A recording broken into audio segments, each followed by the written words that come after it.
What is going on, everyone? Welcome back to the channel. Welcome back to a new video. Today I'm going to be doing a little bit of a different video. I'm just going to be doing a quick little walk around on the E9X M3, some updates on the cars so you guys can see what I've done to it in the past couple months that I've had it. I'm also going to be talking a little bit about reliability with these cars. I know they don't have the best fame for being the most reliable cars, but if you treat them well and if you take care of them, they're going to take care of you as well. So let's get right into it. As you guys can see, there's not really much done to the car. Only thing I've done in the past couple months I've had it, of course, rod bearings. That's the first thing I did on this car, because unfortunately they were never done before. The car has 143,000 miles, so at that point it was like sketchy driving it around like that, so I just got them done immediately. I went with BE upgraded clearance bearings as well as ARP bolts, which is the go-to on these cars. But quick little walk around. As of right now, the only thing I've done is this front lip right here. So as you can see, it looks really good, pretty aggressive. Also did some side skirt extensions. Also looks really good. The car was pretty clean today in the morning. Unfortunately, it rained, but the car still looks clean regardless. So right now, as you can see, it's a little bit wet, but that's nothing much. I also did a rear diffuser, as you guys can see. Honestly, it made the car look a little bit more aggressive, because these cars are already aggressive looking from factory. But once you go with some mods like this, cosmetic stuff, it makes the car look a lot better than what it actually is. Other than that, not really much done to the car. Just side skirt extensions, rear diffuser, and front lip. Interior stock still, haven't really done anything. So you guys can see, I did a radar detector because it's always good to have one. Something I want to do to this car next is going to definitely be the upgraded steering wheel. Either upgraded steering wheel, or I'm going to try to see if I can do a steering wheel cover. But as you guys can see, the steering wheel is good. The only thing is it's a little bit worn down, of course, because like I said, the car has 143,000 miles, which if you think about it, it's a lot of miles for this car. But honestly, for how long I've had the car, I haven't had any issues with it so far. I am currently having one single issue. I'm going to put a video real quick so you guys can see what it is.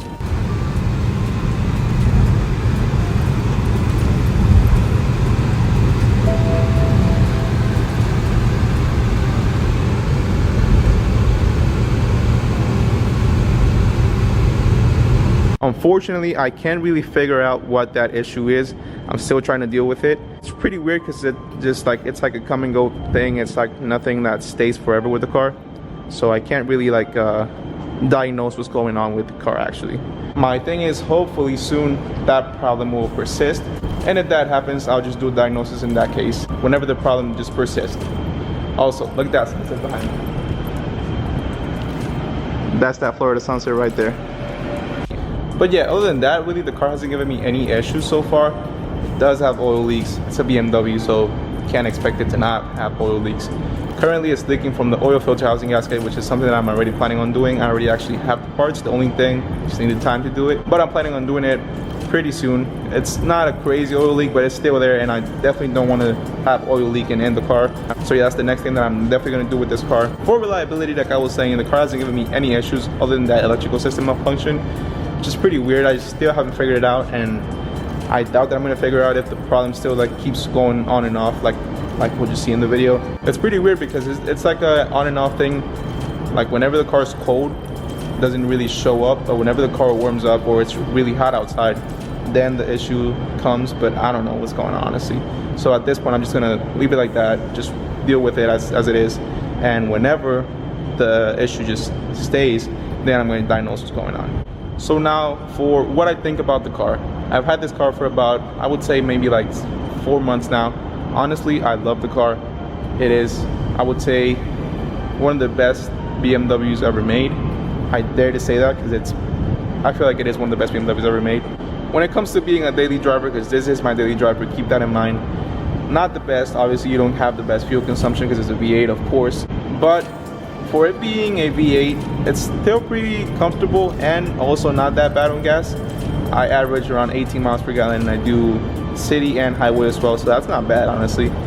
Keep in mind it's a DCT, so automatic sometimes tend to get a little bit better gas mileage. That's not always the case, but it can be sometimes. But hey, if you got one of these cars for gas mileage, you're not doing this right, because these cars are not supposed to be good on gas. Definitely, I've seen people get 7 miles per gallon, which completely sucks, but you get the driving experience of a NA V8 with DCT, just perfect. Now to the most common issues with these cars, honestly, there's not really much other than rod bearings, throttle actuators, and that's it. I don't think I know about any other common issues with these cars. Those are the two main things, the rod bearings and throttle actuators. Actually, whenever you're trying to sell one of these cars or you're trying to buy one of these cars, that's what you're mainly looking for it to have rod bearings done and throttle actuators.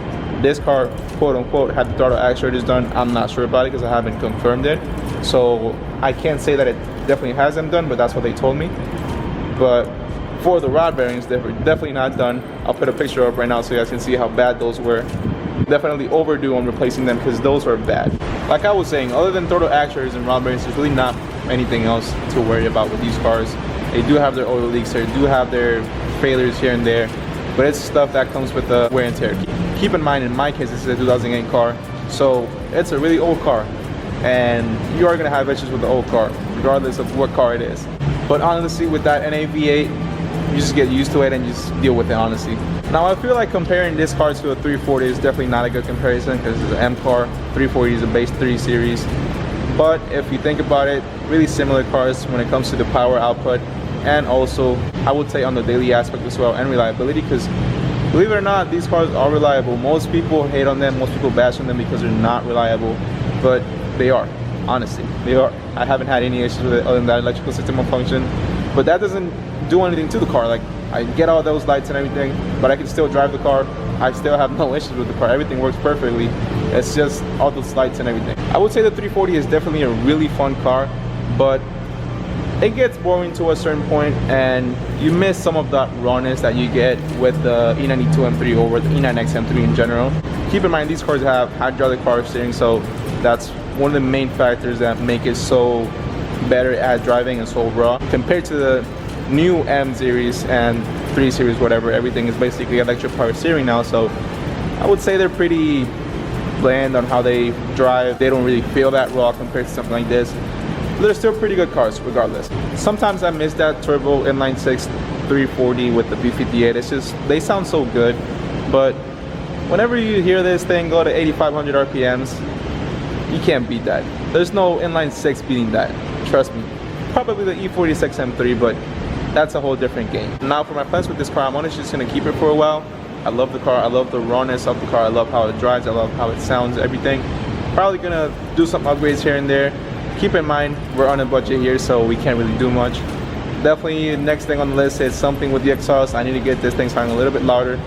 Trust me, it sounds good, it sounds perfect right now because it has a OEM muffler mod and test pipes. But I feel like it can get a little bit louder, which is what I want.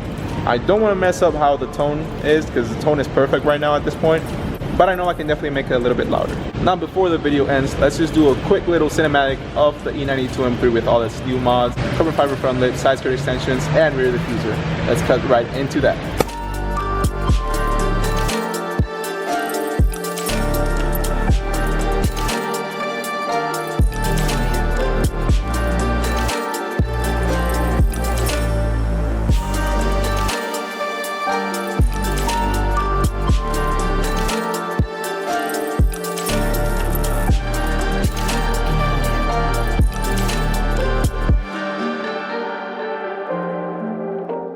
Thank you for watching this video. Leave a like down below, subscribe, comment what you thought of the video. Also let me know what you would like to see on the channel. I would love to see your guys' feedback down below, see what you guys want to see on the channel. But yeah, I'll see you guys next time. Peace.